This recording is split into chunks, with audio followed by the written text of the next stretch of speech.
What are your thoughts to those of us, much like yourself too, who want to help people, lead them out of their darkness, but they're not ready to move? My heart says that we're all doing the best we can with what we have at this time. I am going to lead by example. I am going to lead by love, as you say. There's kind of a dark side to personal development. The whole part of personal development is who you become in the process. This is going to be out of your comfort zone. You're going to have to do things that stretch you. You're going to have to do the work. How you begin your day is your day. What would be some of your advice for our listeners to break through the comfort zone or start hanging around with people that they normally haven't hung around with in the past? If you don't like what you're doing, make the change. Welcome to the Leadership and Love podcast. We will cover leadership, mindset, personal development, and sales and marketing. You will experience thought-provoking conversations with both nationally and internationally recognized leaders. Our goal is to inspire you and deliver actionable items that you can implement that are going to help you accelerate your growth. Get ready to discover the magic and the power when you lead with love. Welcome back to another episode of Leadership and Love. I'm really very excited for our listeners today because I got not only a highly skilled, trained professional, but also a very dear friend of mine, and we've had a very special relationship. Let me read his intro, and then we'll get into this. But one of the things that's pretty powerful is I've got a great story to share about Dave. So Dave is a real estate entrepreneur, a live stream host, and a capital advisor. He's been on a self-development movement for over a decade and shares his story openly with others. He coined the phrase, live beyond default, which is a mindset and lifestyle of being authentic and living your purpose. So please help me welcome Dave to our episode of Leadership and Love. And before we go on, I'd like to share, thank you, Dave. I'd like to share a quick story. Dave has done a number of things in his life, and at one point he sold packaging goods like cardboard boxes, bubble wrap, all that stuff. And one of the things that he did for me personally, and this is really what cemented him in my heart forever, was I had a heart attack and I had open heart surgery, and I had to travel to California because I was mentoring some high school kids, but I could not pick up my baggage because of the surgery, and they had cut me open. I couldn't lift anything over the weight of a gallon of milk.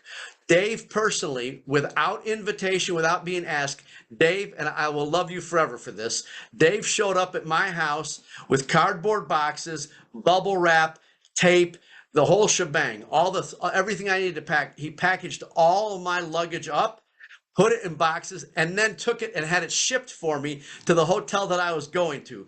And he did all of that out of the kind of his own heart without ever being asked. So that's the kind of guy we're talking to today with a heart like that. So that's why I know you'd be a perfect guest for Leadership and Love. So Dave, thanks again for taking your time and welcome. Is there anything you'd like to add to your intro? No, thank you, Louie. And it would have been, I might have stayed in the packaging industry if people showed me as much love as you did when I came by with boxes and bubble wrap and tape, because they usually didn't show me that much love. So thank you. You're quite welcome. And trust me, it's one of those things, it's a memory that'll stick with me for the rest of my life. Yeah. So you talk about you're on a path of personal development and mindset. I'd like you to share with the audience what triggered that. What happened? Was there an event or something in your life that happened to start you get down that path? There was.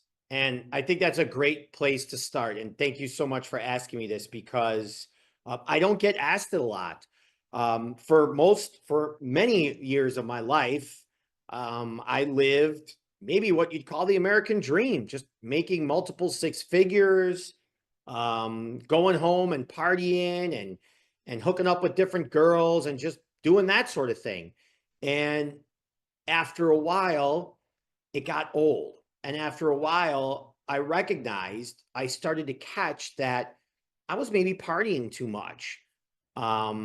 And it was a tough time in my life. Although I was still doing great in sales, I was hurting on the inside for whatever reason. And the turning point, the tipping point, as Malcolm Gladwell would say, was Thanksgiving weekend of 2014. I woke up Thanksgiving Day and I decided to stop drinking alcohol for 30 days. And the reason why I did that simply was because I wasn't happy. I felt like I was running away from things. I kind of felt hungover a lot. And it was the only thing that came to mind. Like, let's just see what the holidays are like if I'm not drinking. And I'm sure my parents and my family and my friends would appreciate it. And let's see how I feel. Well, 30 days later, I stuck with it and I felt good and I was getting things done. But more importantly, I started being okay with my internal feelings and with myself. And I realized I didn't have to sedate or self-medicate myself to deal with things. And wouldn't you know, I am more than 10 years and I don't like to call it sober because sober kind of to me has like a kind of a down, low energy connotation to it. I like to call it that I'm just mindful with myself and I'm straight-minded. So it's been over 10 years, but it was just one simple shift, as you've taught me before, Louie, that can make a big difference in your life. And I think there was a little bit of divine intervention that Thanksgiving weekend. Well, so thanks for being so brave and transparent, Dave, because a lot of times people are afraid to tell their story or be open about what they were going through. I think it's also impressive because at some point you had this awareness and this kind of awakening. What are your thoughts to those of us, much like yourself too, who want to help people lead them out of their darkness, Hmm. but they're not ready to move? Yeah. Well, that's a tough one because a lot of people want to lead me out of my darkness too. And my heart says that we're all doing the best we can with what we have at this time and always. And not everybody is ready, willing, or able to step into their next self or that next level. I was not ready at the time, and others aren't either. And that doesn't mean I was a bad person or anybody else is a bad person. We could show people things, we could say things to people, but I believe that really it's more like if somebody in my life is struggling with something, what I like to do is I like to self-reflect back on me and say, hey, where in my life am I not, where in my life am I struggling or am not achieving or being what I could be? And then therefore I'm not able to create and hold space for this person to make that transformation too. So I almost turn it on myself. Not that I have to take responsibility for other people's lives, but for those I really care about, I will. And then a lot of times, Louie, it's a matter of where you want to put your time, focus, and energy. I'm not really here to save the world. And I mean that from a loving place. I'm not here to save anybody. I'm not here to tell anybody that they're living their life the wrong way. I am going to lead by example. I am going to lead by love, as you say, and I'm going to set an example, and I'm always going to just encourage people to be better. So for our audience, man, you're on fire right out of the gate. You're on fire, Dave. So for our audience, I'd like to repeat a couple of things that Dave said in there that are golden nuggets that I want to make sure you catch. One of them, he said, this is profound wisdom for the ages. Everybody's doing the best they can with what they know with where they're at, right? If they knew something better, like not drinking alcohol or doing drugs or lying or cheating or stealing or whatever it may be, they'd be doing something better, but they don't know any better. The next thing he dropped in that last string of his wisdom was that you just have to let them be. You can't change them. They're not ready to change, and so trying to force that on them or control them. A lot of us think we can control other people. In that trying to control them, we create so much suffering, not only for ourselves, but for them, and it often will break up the relationship. And then the last thing that he said was just flippin' brilliant. And that is that he lets that be a reflection back on himself, and he looks inside to see what he needs to still work on. I know that Dave, and I don't want to put words in your mouth, but I think we both agree that this personal development, mindset, improvement, healing is a lifetime endeavor, right? We're going to do it from now until the time we take our last breath. I'd like you to share what were some of the things that you did once you gave up drinking, that really you started to put it into place that led you down this road of personal development. Yeah, and that's such a great reflection that you said. And one thing I just wanted to add to that is that it's a lifelong, it's like you never get there. And in the beginning, it's kind of great because you're like, oh, this is really cool. Like you're noticing little wins and this is kind of fun doing this new habit. And then after a little while, you're like, this is not that fun. Actually, it's kind of hard. And actually, it's kind of boring and lonely at times. So thank you. Wait. So I want you to repeat again. So you've got so much wisdom. Thank you for letting me interrupt you. I want you to repeat that again, because everybody, this is an everyday kind of thing, this personal development. Say that again, please, Dave. Yeah. When I started my self-improvement movement, which I like to say about 11 or 12 years ago, in the beginning, and this goes back to your question too, like what some things I was doing, like it sounds exciting in the beginning, because you're maybe around somebody or you're seeing somebody get a result, and then you try something. Well, you're seeing the end result of a lot of people, what they're doing. But once you start trying these habits or doing these different, implementing these different behaviors, yeah, you get some small wins. But then you realize after about a month, you're like, this is kind of hard. Like it's not really fun. It is hard. You're uncomfortable a lot of times, and it just kind of sucks. Like you're doing things at times. There's kind of a dark side to personal development. And I don't mean a dark side like you want to hurt people or go do bad things, but it brings up a lot inside of you. And a lot of times you're alone. And it's that integrity, Louie, that you taught me 10 years ago when I first met you. It's that integrity of what you're doing behind closed doors when people aren't watching. And when you really don't feel like doing the hard stuff, especially now when you just feel like ordering something and having it at your door in 2 minutes, or scrolling on social media, or just going for the next dopamine hit. So yeah, it's hard. It never ends. And then you know what you realize? Here's the funny thing. You realize once you name the 10 things. Once you get the goal, the money, the trophy for being the best speaker, whatever you're doing, you go on a crash right after. And it's like you're on this high, you go on this crash, and then you realize you were never really working for the goal. The whole part of personal development is who you become in the process. Stop. Say that again. Repeat that sentence right there. It's not about the goal of making how much money or being with a certain type of guy or girl or looking a certain way or getting to be a certain weight or maybe just or learning a new trade, right? Learning a new trade or an instrument. It's not really about that. You realize that once you get there, a lot of times, at least for me, not everybody agrees, but a lot of times you'll crash afterwards because it's like you achieved something and then you're like, oh, this is it. Then you start to realize it's like, you know what? It's not what you gained in the end, because you're going to move the bar anyway when you're done with it. It's the man or woman that you become in the process of going for that goal.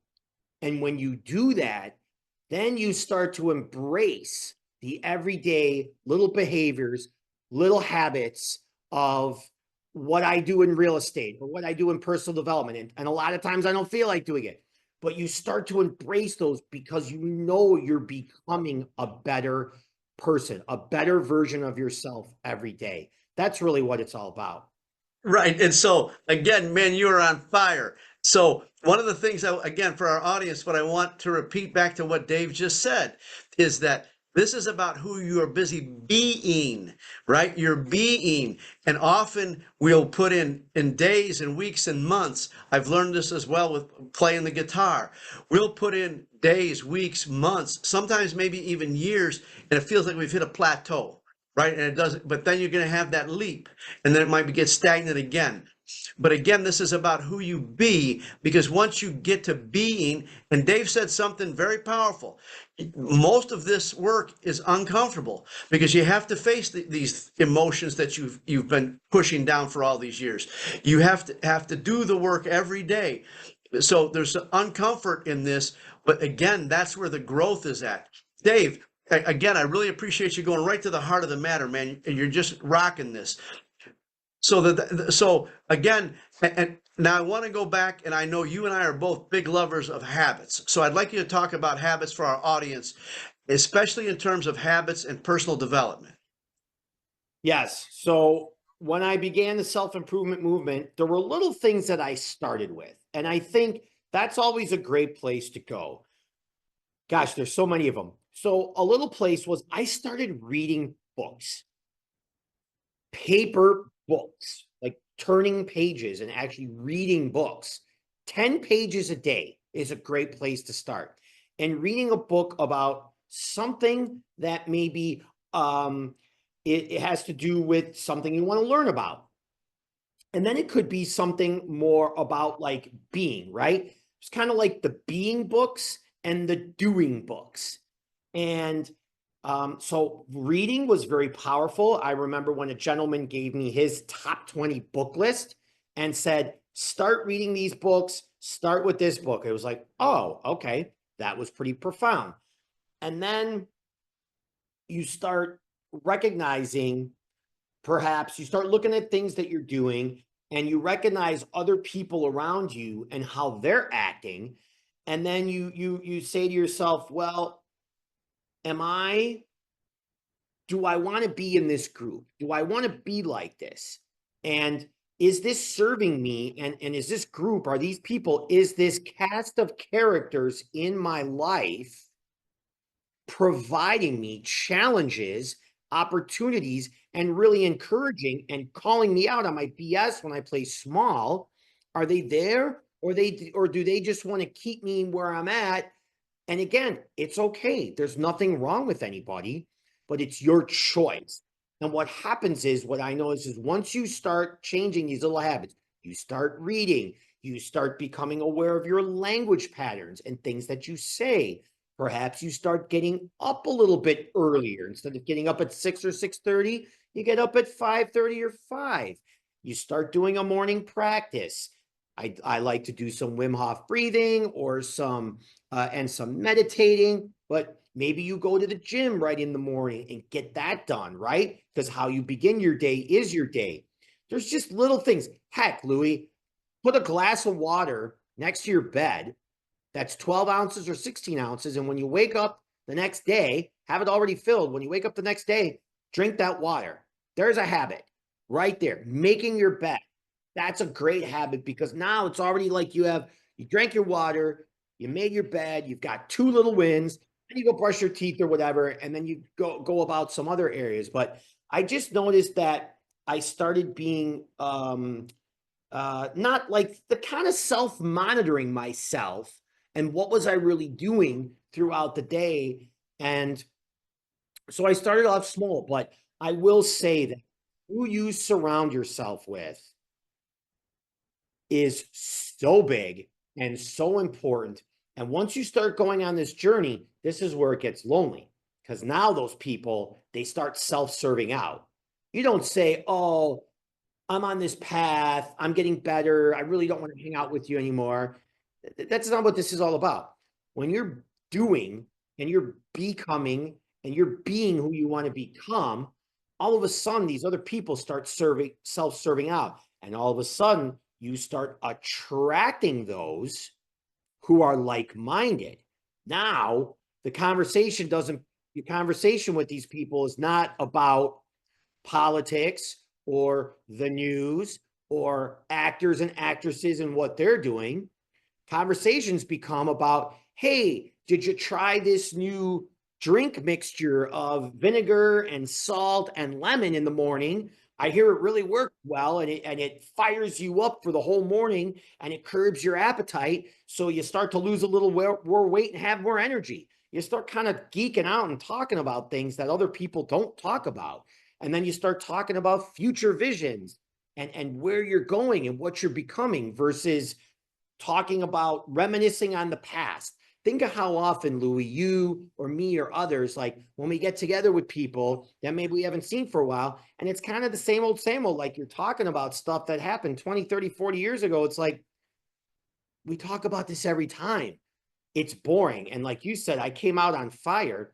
I'm not here to play softball, right? Like you and I will go have fun and we'll talk about fun stuff, and that's cool. There's nothing wrong with that. Of course we could talk about fun stuff, but I want you challenging me about my speaking, and I'm going to be challenging you about what you're doing. And that's kind of how the friends you start attracting once you're on this path. And then you start doing bigger things. You start taking bigger risks. You start getting into bigger challenges. Like when I left the packaging industry, where I was making multiple six figures, had insurance. It was 2020 when COVID was going on.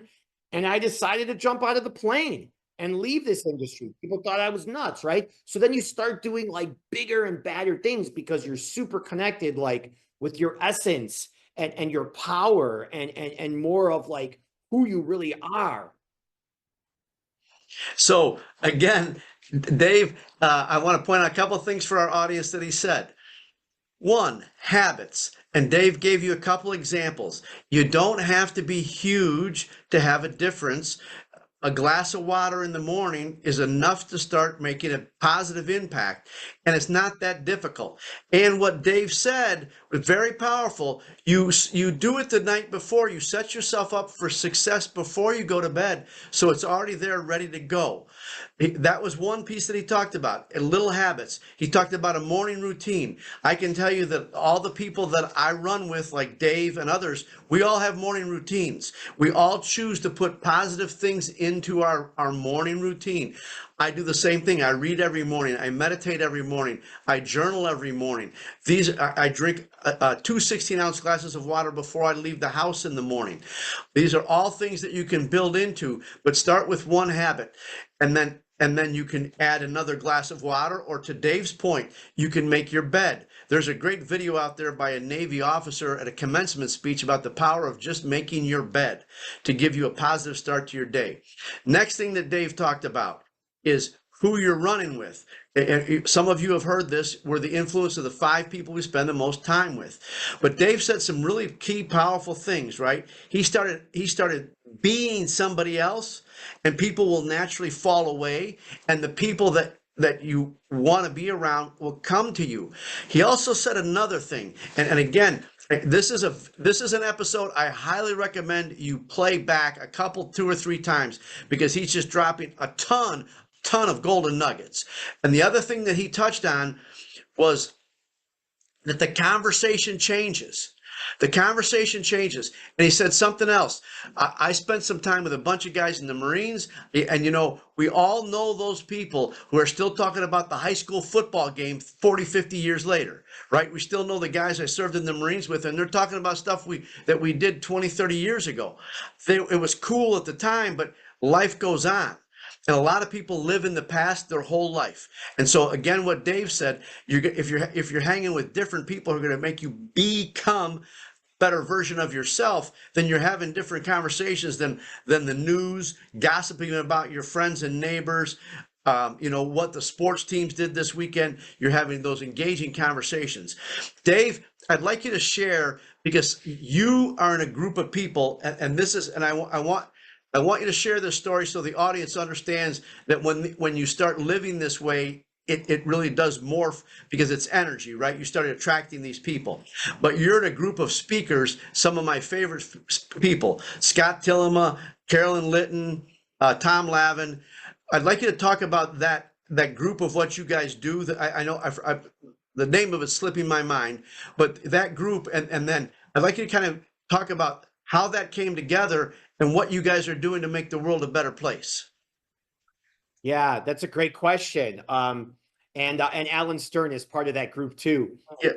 So this was really interesting too, how this happened. So we're part of this group called Engaging Speakers, which Louie, you have been essential to all of us. Thank you so much. I remember you inviting me to Engaging Speakers like back in the day. And so we're all in this group, and we kind of came in there organically, but a lot of why we came into the group because Alan was there and he was encouraging us to get in. So then Carolyn got in, Scott got in, and I remember meeting with Carolyn. Well, I remember being in the room and Alan was there, Carolyn was there. I'm sitting next to Scott. I knew him because he was a police officer for 20 years in Schaumburg. And I had met up with Carolyn for some reason at my local office.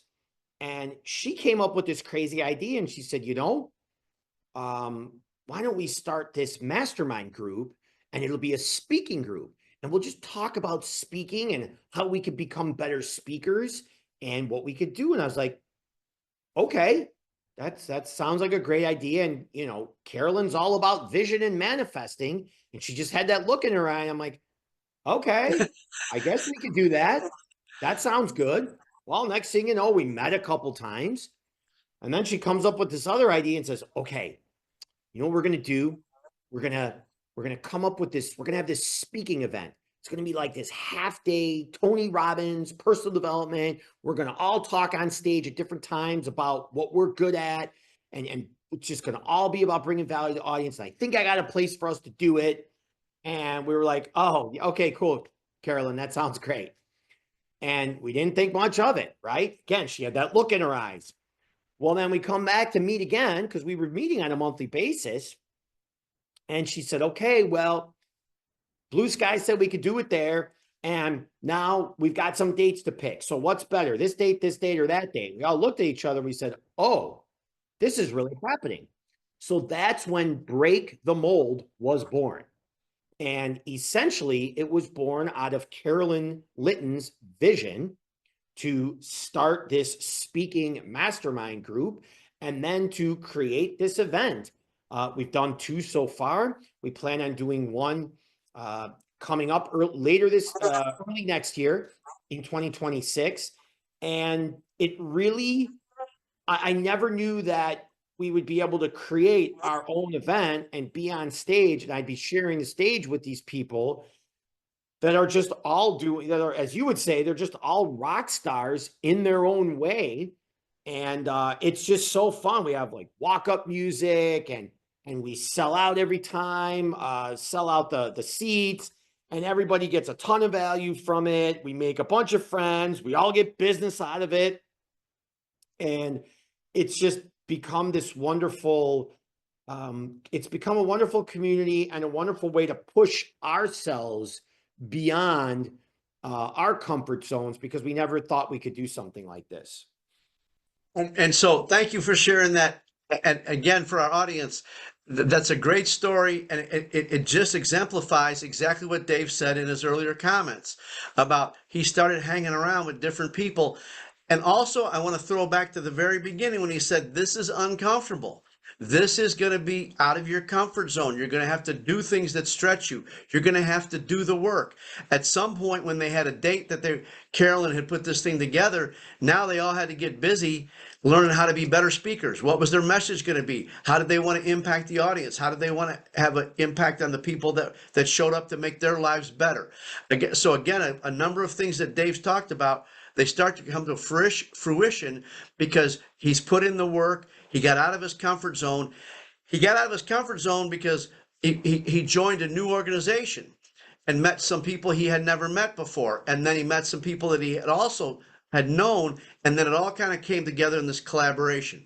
Dave, what would some of your advice and suggestions be to our listeners on how to be brave enough to get through that uncomfortableness of doing something new or hanging out with people.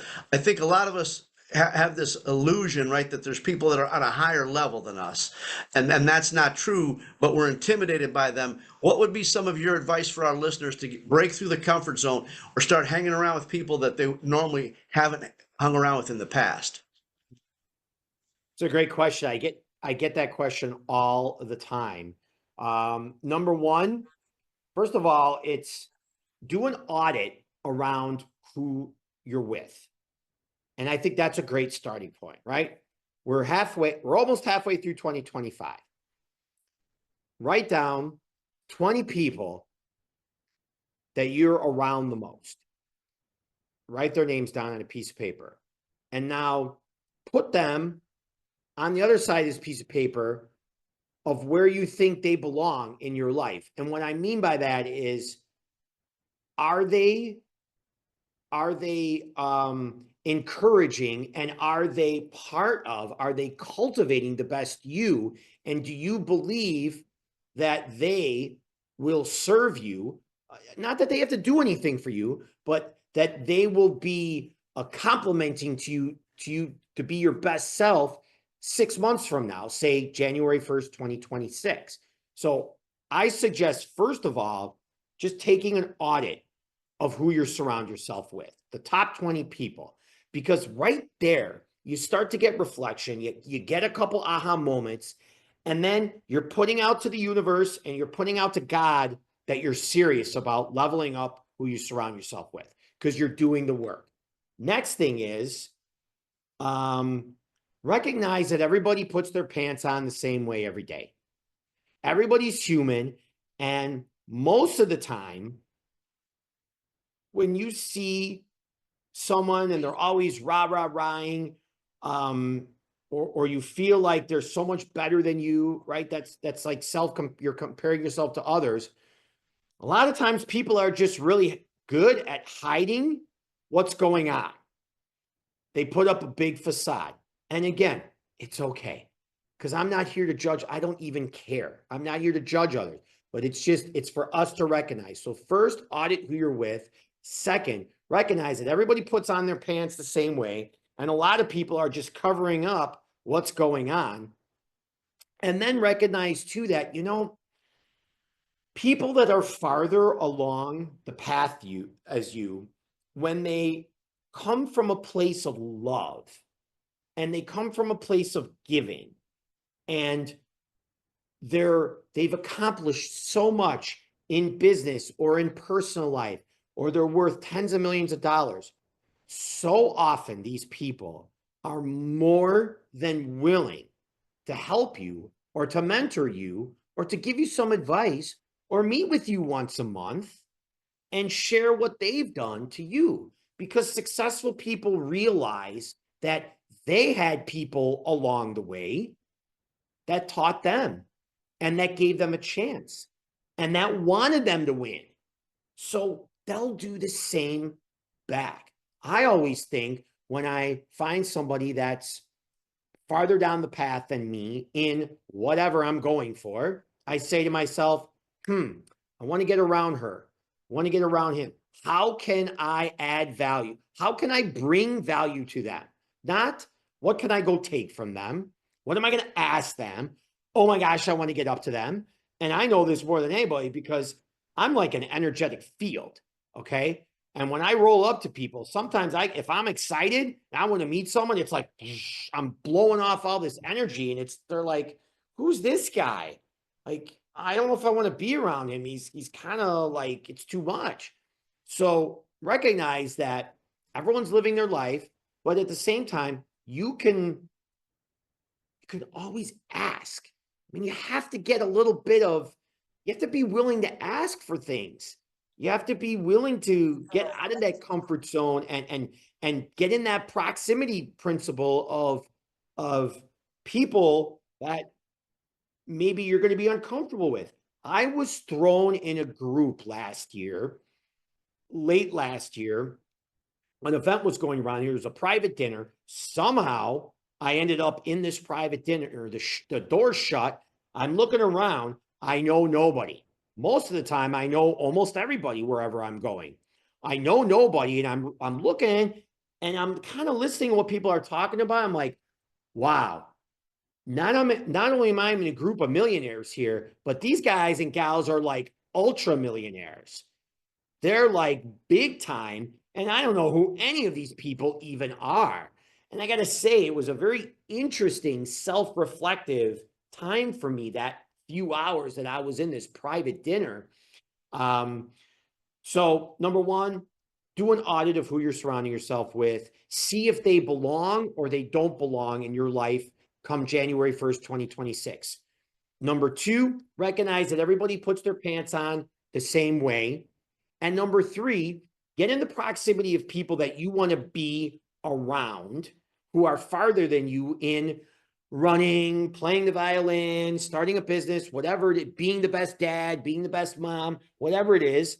And then just think, wow, that person's pretty cool, or I vibe with that person. You know what?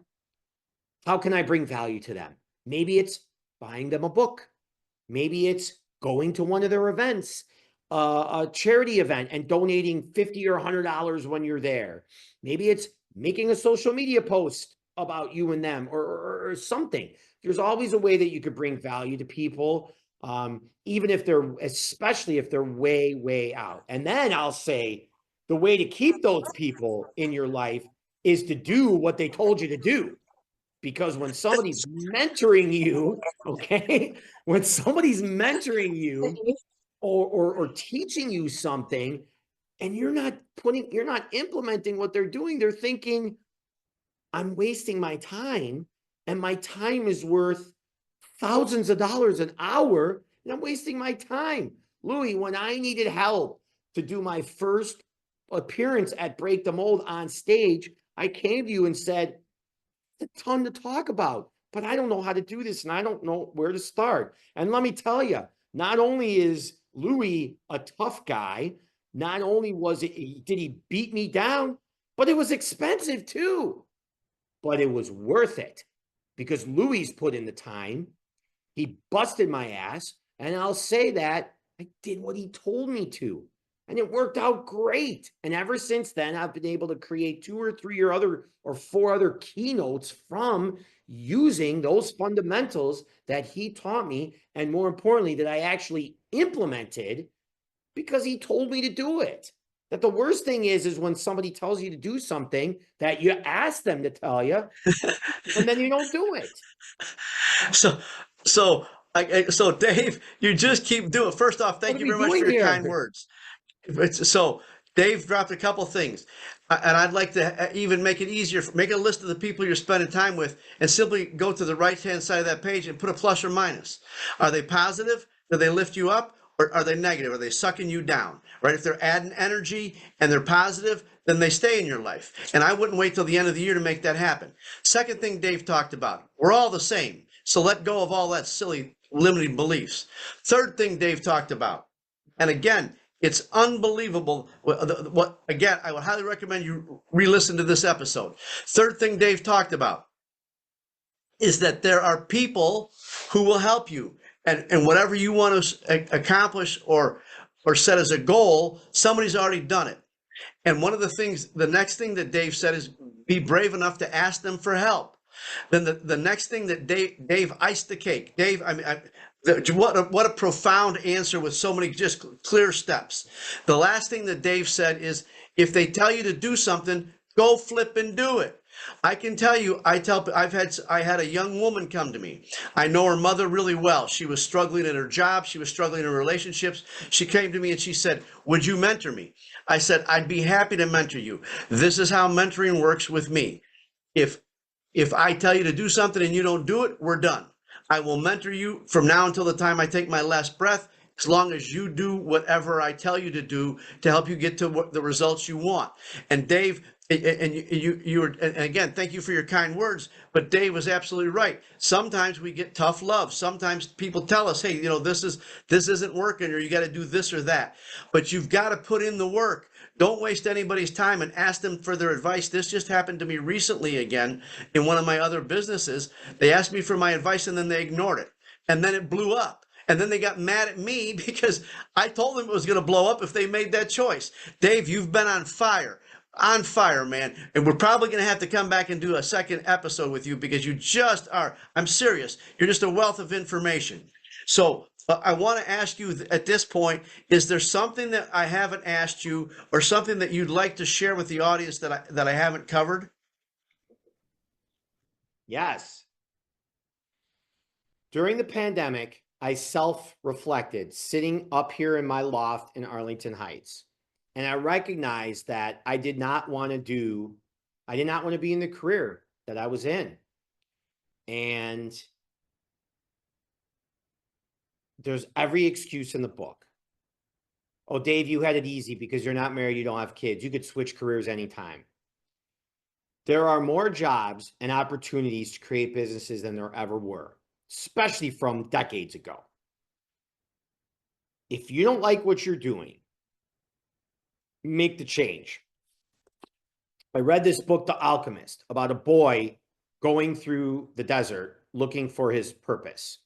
And I felt like I was this boy on a journey, try to find my purpose. That book is 51% of the reason why I left my multiple six-figure career in the middle of COVID, which corporations will say was the great resignation. And I'm going to call it the great realization, because we realized how so many corporations and businesses really didn't care about us at all. And we finally recognized that. So somebody dear to my heart named Stephanie, as I was waffling, wanting to leave or trying to pick a date, she said, Dave, you need to quit now. You need to jump out of a plane without a parachute, and you're going to trust that you're going to sew one up before you hit the ground and go splat. And within a matter of 1 or 2 seconds, I looked at her and I thought, wow, that kind of makes sense. And she looked at me and said, what's the worst thing that's going to happen? You're going to sleep on my couch for a month or two? I said, well, I like sleepovers. And we kind of laughed. But the point was, I needed somebody to push me out of that plane and encourage me. So I decided October 30th, 2020 would be my last day in a 20+ year career, making multiple six figures. I got into real estate because my buddy Joe just happened to be doing it. All my entrepreneur friends were doing cool things. I started from zero. Joe was a blessing. He did so much for me. He mentored me. He helped me on the business side. He helped me out financially. And let me tell you, before long, I realized I fell in love with selling homes. And I had no idea. Like, I didn't care about selling about homes before that. I was just trying something differently. I knew I wanted to be in sales. I knew I still wanted to be on 100% commission. So the point is, this is not about patting me on the back, right? The point is, like, I took a huge risk. And the reason why I took that risk is because the pain of staying where I was and not being fully expressive, fully authentic Dave became greater than the pain and fear of what might happen if I leave and it doesn't work out. There was that tipping point where I just couldn't take where I was anymore. And so I encourage everybody. It's been 5 years since Rona dropped, okay? Since our lockdown. I don't know what we're all doing, but it's 5 years later. Are you proud of the decisions you've made and who you've become in these last 5 years? Are you proud of how you talk and how you lead and the things that you do? And 5 years from now, when we have chips in our heads and we're flying to the moon and we have autonomous cars and AI is doing everything except for basically giving us our feelings and emotions, right? One of the few things we have left is like our health and our what's coming from inside.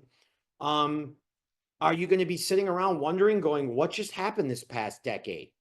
Because it's a wake-up call. There's a lot going on right now. The world is in flux, and it has been for many years now. And all this stuff was coming to the surface beforehand. All this stuff that came up in the pandemic, I believe, years ago, this was all going on. It's just the pandemic brought it up to the surface.